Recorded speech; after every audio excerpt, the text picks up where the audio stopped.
l'objectif est atteint. On voulait être dans les 3 premiers pour participer au championnat de France. On l'a fait de belle manière, malgré les 2 dernières défaites dans le championnat. On a su conserver la première place et donc on se prépare maintenant pour cette deuxième phase qui s'annonce bien difficile.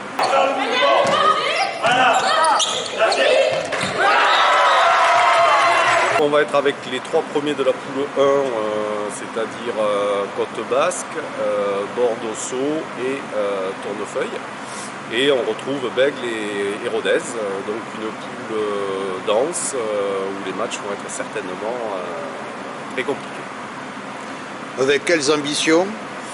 Alors là, c'est quand même plus difficile. Je pense que toutes les équipes peuvent prétendre certainement à figurer parmi la première place. Donc je pense que ce sera au mental et au physique que tout ça se jouera.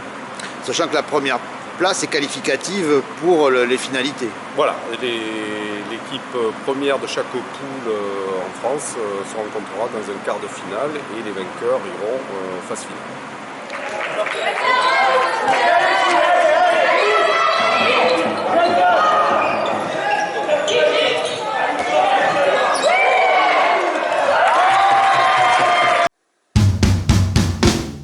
Je dirais l'investissement des filles en premier, le soutien du public et du club, ainsi que les parents, et puis les progrès qu'elles ont su faire tout au long des entraînements. Et on va dire que leur mental a été une force assez décisive sur les matchs difficiles.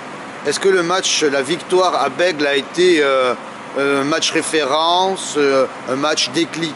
Certainement, même sûrement, puisque le Bègles était sur une grande série de victoires, était invaincu.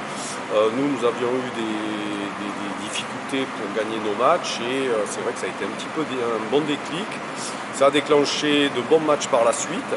Et puis après, il y a eu quelques interruptions qui ont fait qu'on a eu un peu plus de difficultés sur les 2 derniers matchs. Et puis en plus avec l'absence de Léana pour Covid, nous a été peut-être un peu préjudiciable. Mais bon voilà, le résultat est là.